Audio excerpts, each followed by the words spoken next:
باغی، چکوال سے ذرا دور، کلر کوہار سے ذرا باہر اور مینارہ سے ذرا پیچھے، لوہے کا ایک پھاٹک، کچی پکی اینٹوں کی چند کوٹھڑیاں، کھانے کا ایک طویل ہال اور ایک سادہ سا ملاقاتی کمرہ ہے۔ اس پھاٹک، ان کوٹھڑیوں، اس ہال اور اس ملاقاتی کمرے میں چند باریش مسلح نوجوان ٹہل رہے ہیں۔ ان نوجوان مجاہدین کے سینے کشادہ، ہاتھ چوڑے اور پیشانیاں فراخ ہیں۔ ان کی آواز میں نرمی، آنکھوں میں حلیمی اور بشرے پر یقین کی سرخی ہے۔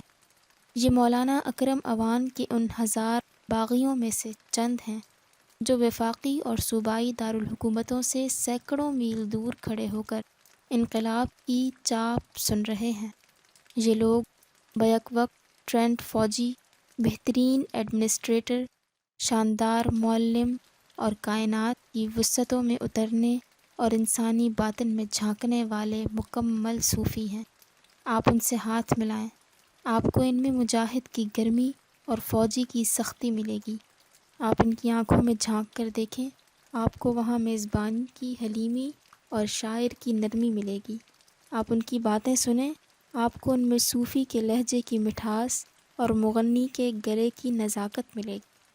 میں نے ان کے کمانڈر مولانا اکرم اوان سے پوچھا، 6.5 فٹ اونچے، سرخ سفید رنگت اور چیتے جیسی آنکھوں والے اکرم اوان سے پوچھا، ان حضرت جی سے جن کی ذات میں ایک شوکت، مخاطب کو مبہوت کر دینے والا دبدبہ اور گردنیں جھکا دینے والا رعب ہے، اور جو جب بولتے ہیں تو منہ سے لفظ نہیں، ریشم کے نازک تار نکلتے ہیں۔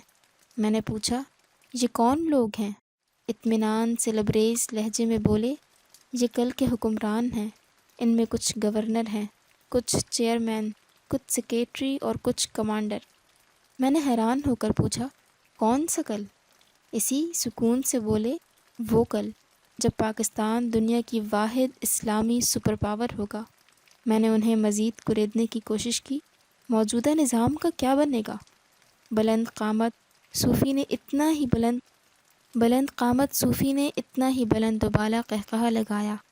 یہ سوال مجھ سے گورنر صاحب نے بھی پوچھا تھا۔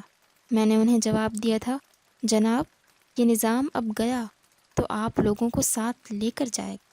گورنر نے کہا، مولانا بات سیدھی اور واضح کریں۔ میں نے عرض کیا، جناب منافقت اور ظلم پر استادہ نظام جب جاتے ہیں تو پیروکاروں کو بھی ساتھ لے کر جاتے ہیں۔ کہنے لگے، نہیں، اب بھی نہیں سمجھا۔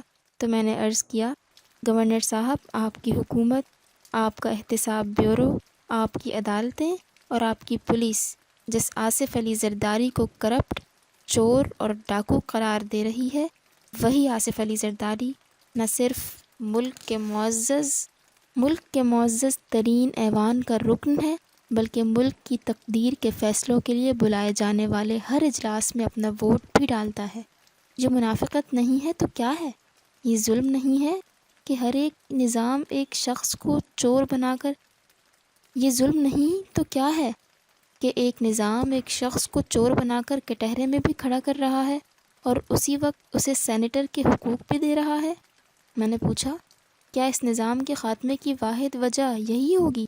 ان کے لہجے میں صوفیانہ مٹھاس بڑھ گئی۔ نہیں بچے گا یہ نظام، صلاحیت کا قاتل ہے، انسانی صلاحیتوں کی بربادی کا مجرم ہے۔ ہمارے علاقے میں ایک ڈاکو تھا، محمد خان ڈاکو۔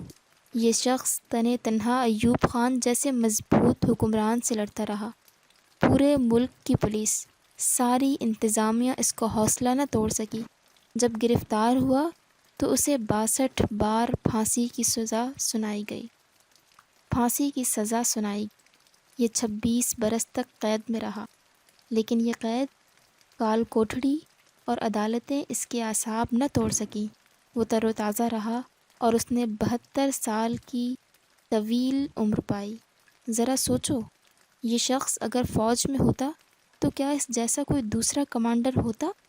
وہ کسی نپولین، ٹیٹو، ہٹلر یا ڈگال سے کم ہوتا؟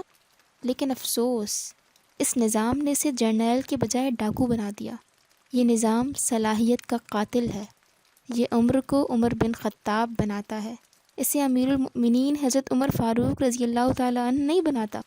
ہم نے اپنے اس ادارے میں ایسے لوگ ہی جمع کر رکھے ہیں جنہیں یہ نظام عام شخص کہتا تھا۔ ہم نے ثابت کیا یہ عام لوگ نہیں ہیں، یہ سب محمد خان ہیں۔ ہم نے انہیں ٹریننگ دی، اب یہ لوگ ویل ٹرینڈ سولجرز ہیں، بیدار مغز جرنیل ہیں، کامیاب منصوبے ساز، اعلیٰ پائے کے معلم اور بہترین منتظم ہیں، شریعت کو سمجھتے ہیں، تصوف کے راہی ہیں، معاشرتی بگاڑ کی اصلاح کے خواہش مند ہیں۔ تبدیلی کب آئے گی؟ میرا سوال سن کر مجاہد صوفی مسکرایا۔ اس کی آنکھوں میں ستاروں کی چمک ٹمٹمائی اور لہجے میں برساتوں کی مہک پھڑ پھڑائی۔ انشاءاللہ ایک آدھ برس میں، کیونکہ فصلیں پک چکی ہیں، کٹائی کا موسم آ چکا ہے، اب بس ایک اعلان کی دیر ہے اور جوش عمل سے لبریز دہقاں درانتیاں لے کر کھیتوں میں اتر جائیں گے۔ کیا عام شہری آپ کا ساتھ دیں گے؟ وہ مسکرائے۔ ہاں، 100%، کیونکہ تبدیلی کی خواہش چند لوگوں کی بات نہیں، ہر زبان کی دعا اور ہر نظر کی تمنا ہے۔ باہر اس سادہ سے ملاقاتی کمرے سے باہر لوہے کا ایک پھاٹک، کچی پکی اینٹوں کی چند کوٹھڑیاں اور کھانے کا ایک طویل ہال تھا، جہاں چند باریش نوجوان ٹہل رہے تھے، جن کے سینے فراخ، ہاتھ چوڑے اور پیشانیاں فراخ تھیں، جن کی آواز میں نرمی، آنکھوں میں حلیمی اور بشرے پر یقین کی سرخی تھی، جن کے قدموں کی ہر آہٹ اور جن کے بدن کی ہر حرکت پکار پکار کر کہہ رہی تھی، ہم سب محمد خان تھے، لیکن خدا کے اس بندے نے ہمیں ڈاکو بننے سے بچا لیا۔ اب ہم میں سے کوئی نپولین، ٹیٹو، ہٹلر اور ڈگال سے کم نہیں، کیونکہ ہم جمال اور جلال، علم اور حلم کا حسین امتزاج ہیں۔